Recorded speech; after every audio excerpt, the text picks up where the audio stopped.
হরে কৃষ্ণ ভক্তবৃন্দগণ, আগামীকাল 24 এপ্রিল বৃহস্পতিবার পালিত হবে বৈশাখ মাসের কৃষ্ণপক্ষের একাদশী বরথনী একাদশী ব্রত। জীবনের গতি থমকে আছে, নেই কোনো উন্নতি, তাহলে কৃষ্ণ ভক্তবৃন্দরা অবশ্যই বৈশাখ মাসের বরথনী একাদশীতে করুন শুধুমাত্র ছোট্ট একটি কাজ। বিশেষ এই একটি কাজে জীবনে আনবে অগ্রগতি ও সাফল্য। তো বন্ধুগণ, আজকের ভিডিওটি বিশেষ গুরুত্বপূর্ণ, তাই অবশ্যই ভিডিওটি আপনারা সম্পূর্ণ শেষ অবধি দেখতে থাকুন। বৈশাখ মাসের কৃষ্ণপক্ষের একাদশী হলো বরথনী একাদশী, যা আগামীকাল 24 এপ্রিল বৃহস্পতিবার পালিত হবে। বিধি অনুসারে বরথনী একাদশী ব্রত পালনে সর্বপাপ ক্ষয় হয় এবং ব্যক্তি সুখ ও সৌভাগ্য লাভ করে থাকে। ভক্তি ও মুক্তি প্রদানকারী এই ব্রত সর্বপাপ হরণ করে এবং গর্ভবাস যন্ত্রণা বিনাশ করে। তো ভক্তগণ, বৈশাখ মাসের কৃষ্ণপক্ষের বরথনী একাদশীতে জীবনে সমৃদ্ধি, সুখ এবং শান্তি পেতে উপবাস পালনের পাশাপাশি একাদশীর দিন গৃহীত কিছু বিশেষ ব্যবস্থা ও বিশেষ এই একটি ছোট্ট কাজ কেবলমাত্র আধ্যাত্মিক অগ্রগতি বয়ে আনে না, বরং জীবনের সম্পদ, সুখ এবং সাফল্যের দ্বারও খুলে দেয়। তাহলে এবার চলুন জেনে নেওয়া যাক আগামীকাল বৃহস্পতিবার বরথনী একাদশী ব্রত পালনের পাশাপাশি যে বিশেষ কাজটি অবশ্যই আপনারা করার চেষ্টা করবেন এবং করা উচিত সকল ভক্তদেরকে। তাহলে চলুন জেনে নেওয়া যাক কি সেই কাজটি। তো ভক্তগণ, প্রথমে যেটি বলবো সেটি হলো জীবনের দারিদ্রতা দূর যেভাবে করবেন এই একাদশীতে, তা হলো বাড়ি থেকে দারিদ্রতা দূর করার জন্য বরথনী একাদশীর সকাল ও সন্ধ্যাবেলা তুলসী গাছের তলায় ঘিয়ের প্রদীপ জ্বালান ও সাথে মা লক্ষ্মীর চালিসা পাঠ করুন। এছাড়াও পুজোয় 11টি তুলসী পাতার ভোগ নিবেদন করুন নারায়ণকে। এই বিশেষ উপায়ে অবশ্যই আপনারা দারিদ্র্য দূর করতে সক্ষম হবে জীবন থেকে। এমনকি আর্থিক সমস্যা থেকে মুক্তি পেতে বরথনী একাদশীর দিন বিষ্ণুর সামনে 9মুখী প্রদীপ জ্বালান। এর প্রভাবে বাড়ি থেকে নেতিবাচক শক্তির প্রভাব দূর হবে, পাশাপাশি মা লক্ষ্মীর আশীর্বাদ পাবেন জীবনে। 2 নাম্বার হচ্ছে ভক্তগণ, এই বরথনী একাদশী তিথিতে সন্ধ্যাবেলায় অশ্বত্থ গাছে জলে কিছু সামান্য কাঁচা দুধ মিশিয়ে সেই জল অশ্বত্থ গাছে নিবেদন করুন। লাগাতার 21 দিন এই উপায় করুন। তারপর অশ্বত্থ গাছের শিকড় থেকে সামান্য মাটি নিয়ে মাথা ও নাভিতে লাগান সেই মাটি। এর ফলে শ্রীহরি খুশি হবেন এবং আপনি যে কোনো রোগ থেকে মুক্তি পাবেন খুব সহজে এই উপায়ে। 3 নাম্বার হচ্ছে পারিবারিক কলহে জোরবার হয়ে থাকলে এই তিথিতে বাড়িতে দক্ষিণাবর্তী শঙ্খ স্থাপন করুন। এর প্রভাবে গৃহে কলহ থেকে মুক্তি পাবেন। 4 নাম্বার, হিন্দু ধর্মে হলুদ রং ভগবান বিষ্ণুর সঙ্গে সম্পর্কিত এবং এটিকে শুভ হিসেবে গণ্য করা হয়। বরথনী একাদশীর দিন ভগবান বিষ্ণুর উদ্দেশ্যে হলুদ ফুল, হলুদ চন্দন, হলুদ ফল এবং হলুদ মিষ্টি নিবেদন করুন। সঙ্গে একাদশীর সম্পূর্ণ দিন নিজেও হলুদ রঙের পোশাক পরার চেষ্টা করুন। হলুদ রং সৌভাগ্য, সমৃদ্ধি এবং ইতিবাচকতার প্রতীক।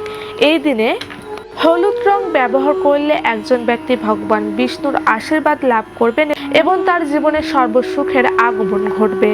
এছাড়া ভক্তবৃন্দ, 4 নাম্বার হচ্ছে অর্থ সমৃদ্ধি লাভের জন্য রূপোর কচ্ছপ আনতে পারেন এই বরথনী একাদশী তিথিতে। শাস্ত্রমতে বাড়িতে রূপোর কচ্ছপ এনে রাখলে গৃহে কখনো অর্থাভাব হয় না। এমন পরিস্থিতিতে অবশ্যই বরথনী একাদশীতে গৃহে রূপোর কচ্ছপ এনে রাখুন।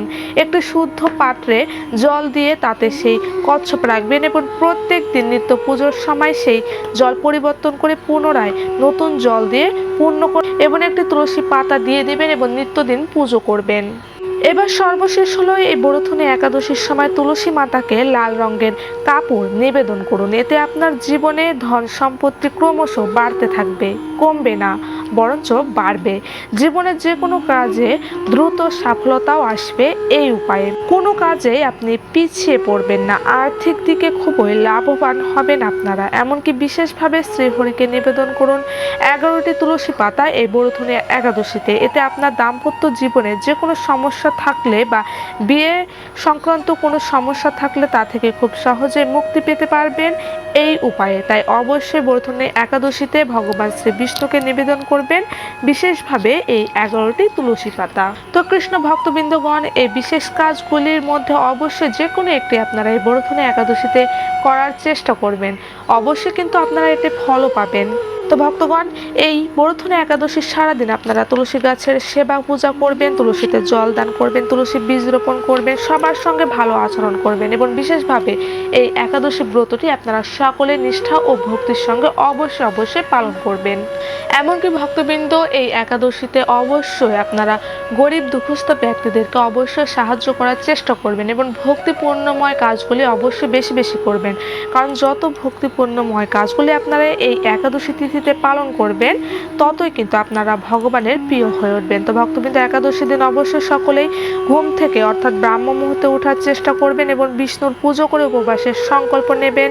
মিথ্যা ও প্রতারণা থেকে দূরে থাকার চেষ্টা করবেন। এই দিন কোনো অশ্লীল বা বাজে ভাষার ব্যবহার করা উচিত নয়। কথাবার্তায় অবশ্যই সংযত রাখতে হবে বিশেষ এই তিথিতে।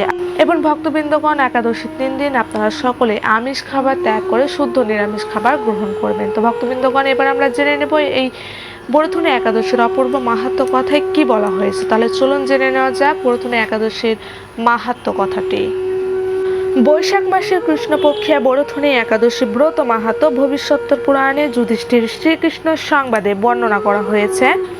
যুধিষ্ঠির মহারাজ শ্রীকৃষ্ণকে বললেন, হে বাসুদেব, আপনাকে প্রণাম। বৈশাখ মাসের কৃষ্ণপক্ষের একাদশীর কি নামে প্রসিদ্ধ এবং তার মহিমায় বা কি, তা কৃপা করে আমাকে বলুন। শ্রীকৃষ্ণ বললেন, হে রাজন, ইহলোক ও পরলোকে বৈশাখ মাসের কৃষ্ণপক্ষে একাদশী বরথুনি নামে বিখ্যাত। এই ব্রত পালনে সর্বদা সুখ লাভ হয় এবং পাপ ক্ষয় ও সৌভাগ্য প্রাপ্তি ঘটে। দুর্ভাগা স্ত্রীলোক এই ব্রত পালনে সর্বসৌভাগ্য লাভ করে থাকে। ভক্তি ও মুক্তি প্রদানকারী এই ব্রত সর্বপাপ হরণ এবং গর্ভবাস যন্ত্রণা বিনাশ করে। এই ব্রত প্রভাবে মানধাতা ধন্দুমার আদি রাজারা দিব্যধাম লাভ করেছেন। এমনকি মহাদেব শিব এই ব্রত পালন করেছিলেন। 10,000 বছর তপস্যার ফল কেবলমাত্র এক বরথুনি ব্রত পালনে লাভ হয়। যে শ্রদ্ধাবান ব্যক্তি এই ব্রত পালন করেন, তিনি ইহলোক ও পরলোকের সমস্ত প্রকার বাঞ্ছিত ফল লাভ করেন। হে নৃপশ্রেষ্ঠ, অস্ত্রদান অপেক্ষা গজদান শ্রেষ্ঠ। গজদান থেকে ভূমিদান, তা থেকে তিলদান, তিলদান থেকে স্বর্ণদান এবং তা অপেক্ষাও অন্নদান শ্রেষ্ঠ। অন্নদানের মতো শ্রেষ্ঠ দান আর নেই। পিতৃলোক, দেবলোক ও মানুষেরা অন্নদানে পরিতৃপ্ত হন। পণ্ডিতেরা কন্যাদানকে অন্নদানের সমান বলে থাকেন। স্বয়ং ভগবান গোদানকে অন্নদানের সমান বলেছেন। আবার এই সমস্ত প্রকার দান থেকেও বিদ্যাদান শ্রেষ্ঠ, কিন্তু এই বরথুনি ব্রত পালনে সেই বিদ্যাদানের সমান ফল লাভ হয়ে থাকে। পাপমতী যেসব মানুষ কন্যার উপার্জিত অর্থে জীবন ধারণ করে, পুণ্যক্ষয়ে তাদের নরক যাতনা ভোগ করতে হয়। তাই কখনো কন্যার উপার্জিত অর্থ গ্রহণ করা উচিত নয়। যে ব্যক্তি বিভিন্ন স্বর্ণলঙ্কার সহ কন্যা দান করেন, তার পুণ্যের হিসাব স্বয়ং চিত্রগুপ্ত করতে অসমর্থ হন, কিন্তু বরথুনি ব্রত পালনকারী কন্যা দান থেকেও বেশি ফল লাভ করে। ব্রতকারী ব্যক্তি দশমীর দিন কাঁসার পাত্রে ভোজন, মাংস, মসুর, ছোলা, শাক, মধু, অন্যের প্রদত্ত অন্ন গ্রহণ, 2 বার আহার ও মৈথুন পরিত্যাগ করবে। দ্রুত ক্রীড়া, নেশা জাতীয় দ্রব্য, দিব্য নিদ্রা, পরনিন্দা, পরচর্চা, প্রতারণা, চুরি, হিংসা, মৈথুন, ক্রোধ ও মিথ্যা বাক্য একাদশীর দিনে বর্জনীয়। কাঁসার পাত্রে ভোজন, মাংস, মসুর, মধু, তেল, মিথ্যা ভাষণ, ব্যায়াম, 2 বার আহার ও মৈথুন এইসব দ্বাদশীর দিনে পরিত্যাজ্য। হে রাজন, এই বিধি অনুসারে বরথুনি ব্রত পালনে সকল প্রকার পাপের বিনাশ এবং অক্ষয় গতি লাভ হয়। যিনি হরিবাসরে রাত্রি জাগরণ করে ভগবান জনার্দনের পুজো করেন, তিনি সর্বপাপ মুক্ত হয়ে পরম গতি লাভ করেন। তাই সূর্যপুত্র যমরাজের যাতনা থেকে পরিত্রাণের জন্য পরম যত্নে এই একাদশী ব্রত পালন করা কর্তব্য। বরথুনি একাদশীর ব্রত কথা শ্রদ্ধা ভরে পাঠ বা শ্রবণ করলে সহস্র গোদানের ফল লাভ হয় এবং সর্বপাপ থেকে মুক্ত হয়ে বিষ্ণুলোকে গতি হয়। হরে কৃষ্ণ কৃষ্ণ কৃষ্ণ হরে হরে, হরে রাম রাম রাম হরে হরে।